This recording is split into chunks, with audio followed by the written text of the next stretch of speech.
All right, folks, so imagine what the X-Files would have been like if they only included Mulder and there was no Scully. That would not have been a very good X-Files, as Mulder would have been out chasing his tail, doing who knows what.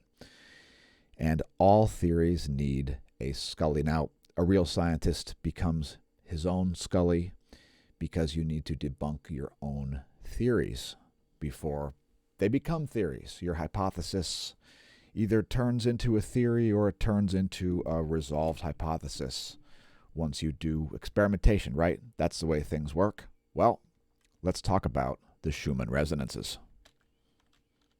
So we're going to cover a lot of stuff. We're going to miss a lot of stuff on purpose. Anything that we miss or that you'd like us to cover in the future or that you want added to the video, just leave a comment, as this video is, let's consider it a collaborative effort, right? So welcome everybody to the Neo Renaissance. First of all, we've built our own website because we saw the writing on the wall years ago regarding things like social media, and we realized that we needed our own servers. So smAsho.com has a link right here to the smAsho forum. And one of the things you can visit on the forum is our mission. So let me just take a moment to read our mission, as you may not be aware of what our mission is.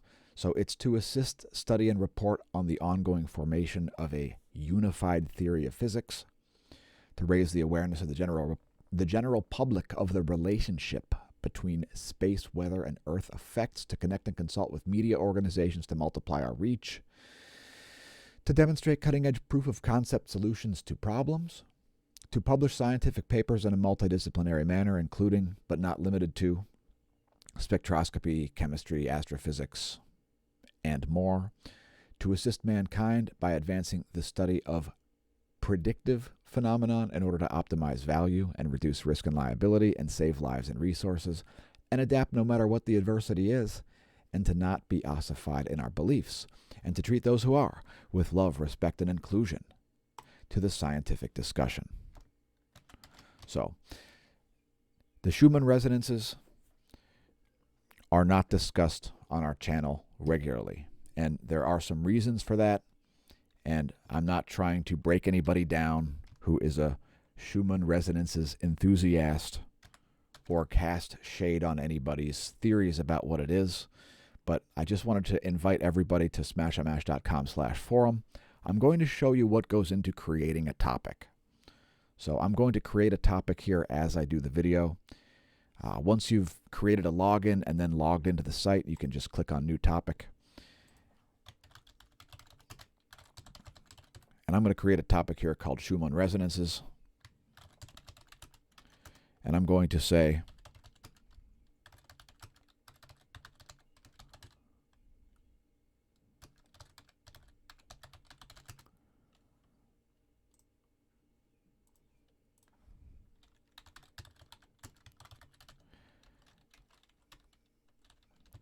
pardon my silence while I type. I can't really type and talk at the same time.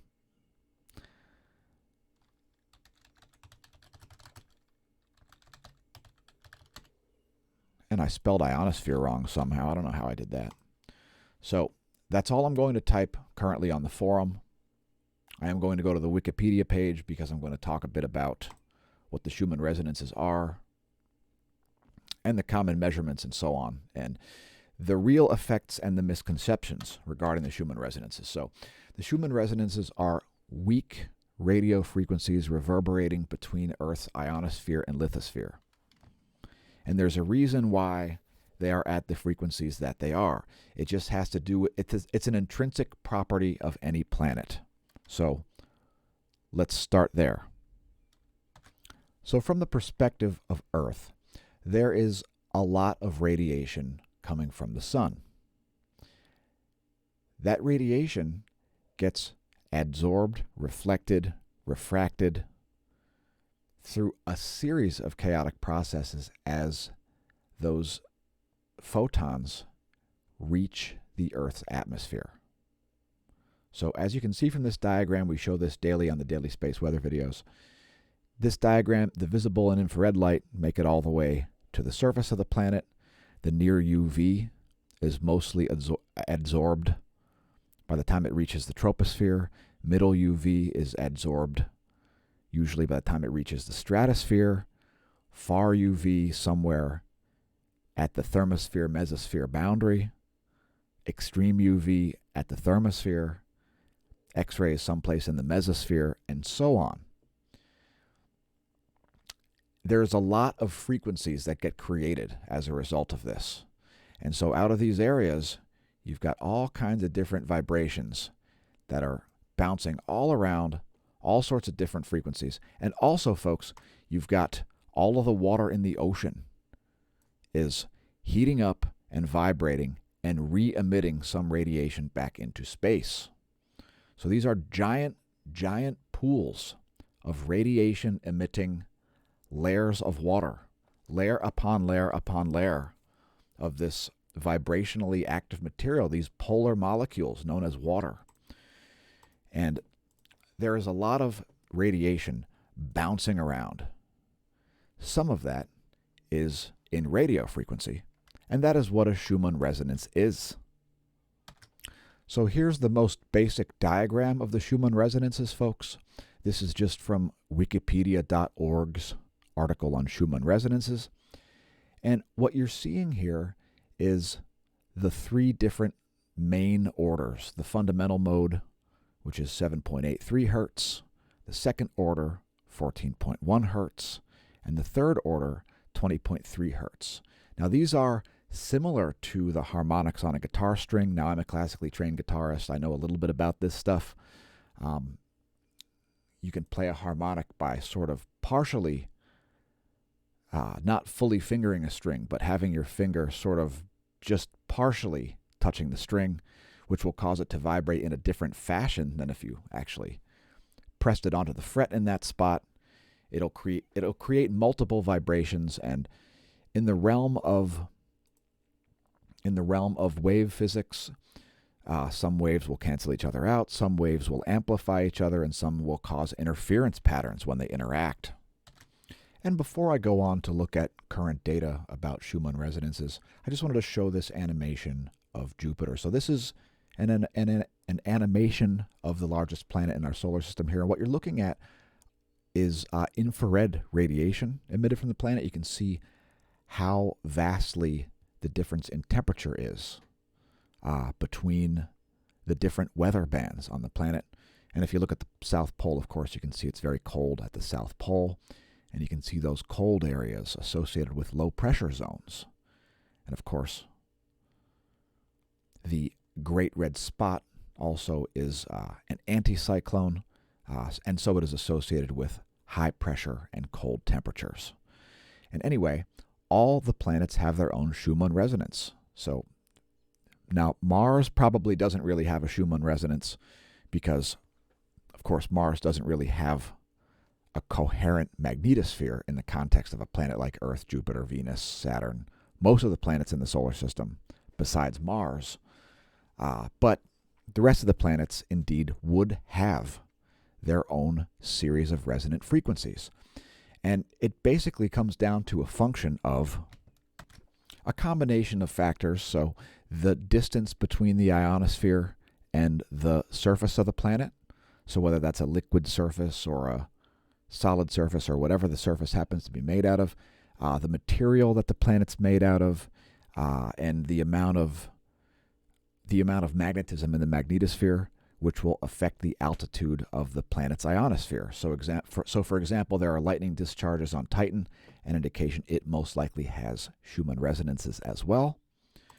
And it's just simply very weak radio frequencies that are vibrating back and forth in the planet's ionospheres.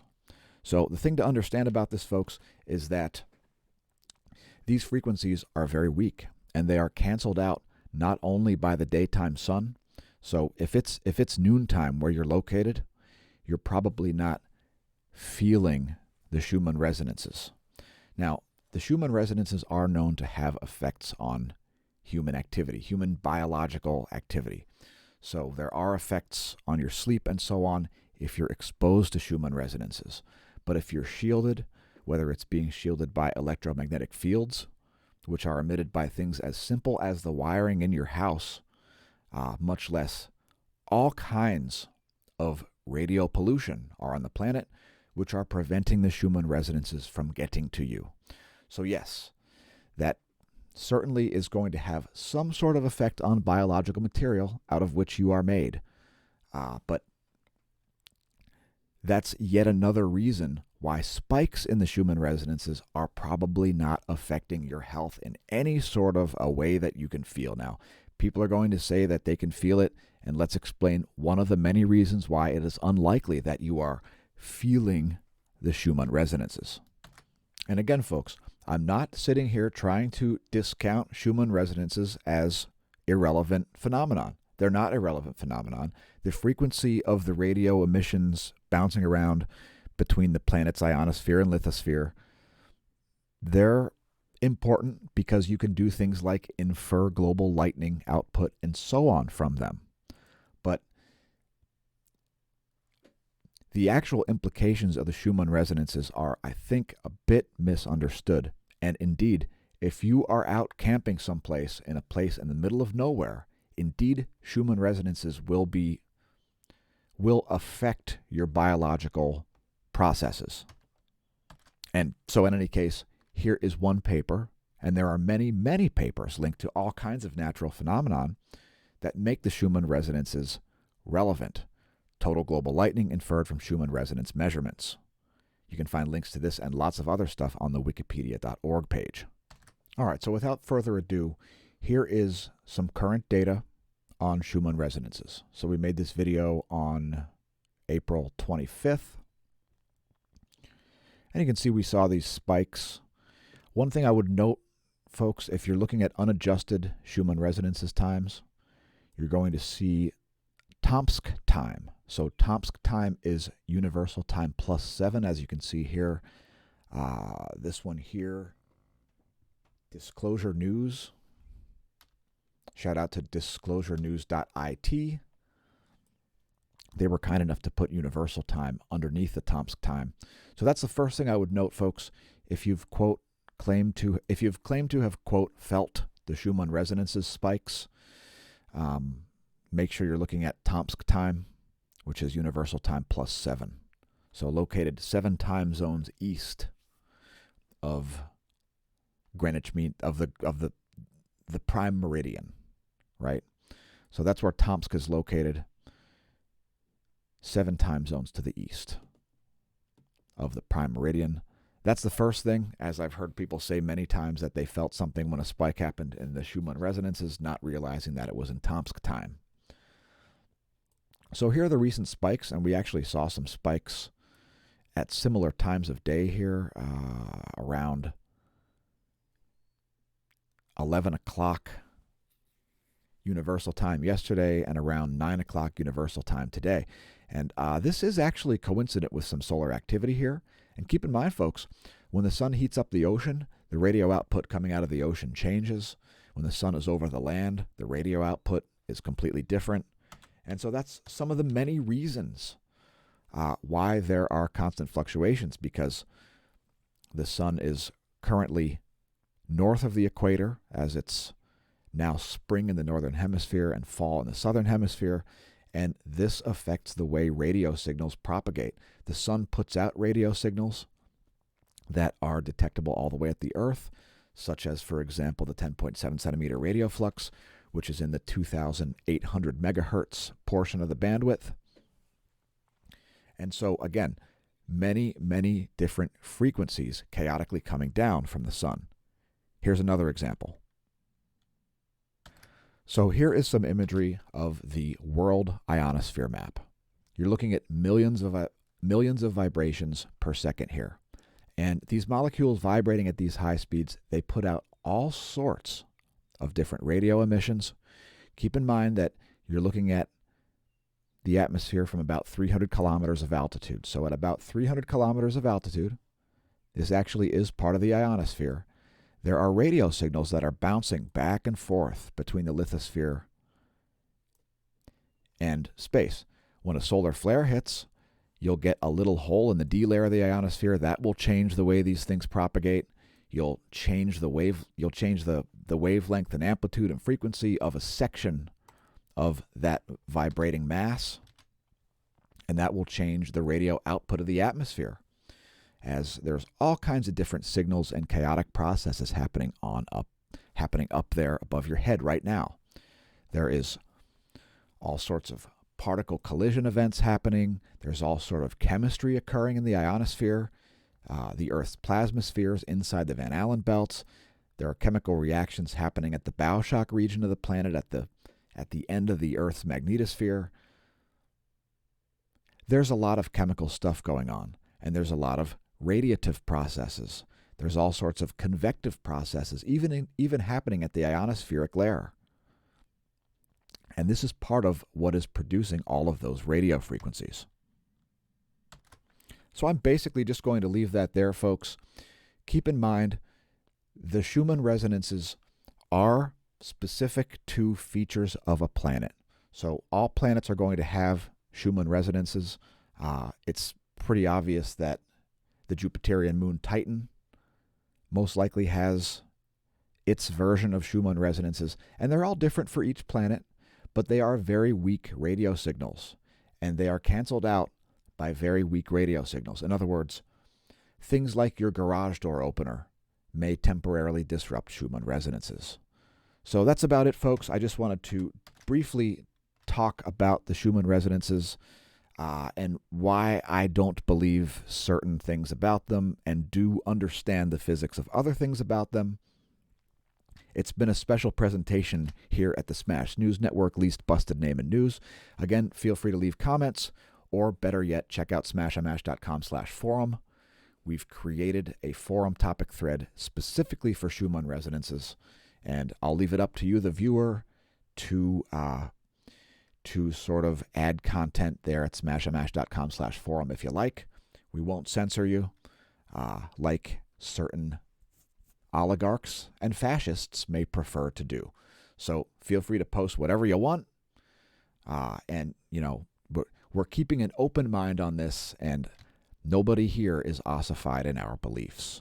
We'll see you next time at the Smash News Network. Thanks again for tuning in, and don't forget to press like and subscribe. And press that share button.